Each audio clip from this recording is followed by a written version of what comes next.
Coffee with करण में आकर दीपिका पादुकोण और रणवीर सिंह ने अपने लिए बड़ी मुसीबत मोल ले ली है।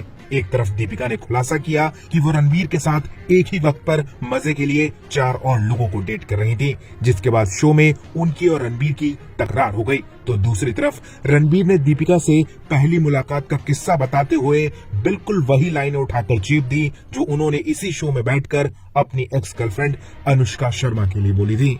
हाल ही में करण जौहर ने अपने शो में रणवीर और दीपिका की मुलाकात के बारे में पूछा, जिसके जवाब में रणवीर ने कहा, मैं संजय लीला भंसाली के यहाँ दीपिका से मिला था। मैं टेबल पर बैठा हुआ था, दाएं हाथ पर भारी सा दरवाजा था। वो समुद्र के किनारे रहते हैं। भारी से दरवाजे खुले और समुद्र से एक हवा का झोंका बहता हुआ आया और दीपिका सफेद चिकनकारी में मेरे सामने थी, एकदम सादगी की मूरत की तरह। रणबीर ने यही सेम बात कॉफी विद करण के तीसरे सीजन साल 2011 में तब कही थी जब वो अनुष्का शर्मा को डेट कर रहे थे। अनुष्का और रणबीर दोनों इसी शो में साथ में आए थे और तब रणबीर ने कहा था, बैंड बाजा बारात का ऑडिशन प्रोसेस चल रहा था। मनीष शर्मा जो कि डायरेक्टर थे, उन्होंने मुझसे पूछा कि तुम अनुष्का शर्मा के साथ रीडिंग करोगे।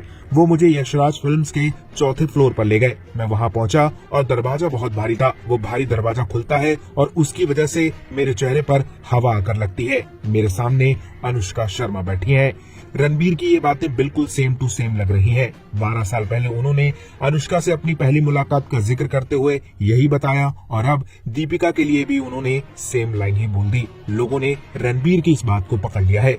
बहुत कम लोग जानते हैं कि अनुष्का और रणबीर का लंबा अफेयर चला था। रब ने बना दी जोड़ी से अनुष्का हिट हो गई थी। इसके बाद अनुष्का ने रणबीर के साथ बैंड बाजा बारात की और इसी फिल्म के दौरान दोनों करीब आ गए। अनुष्का को बैक टू बैक काम मिल रहा था और रणबीर को उन दिनों स्ट्रगल करना पड़ रहा था। मीडिया रिपोर्ट्स के मुताबिक रणबीर इस बात से काफी इनसिक्योर हुए और उन्होंने अनुष्का से ब्रेकअप कर लिया और फिर साल 2012 से वो दीपिका के साथ रिश्ते में आ गए। फिलहाल इस शो में आना दीपिका और रणबीर दोनों के लिए मुसीबत बन गया है।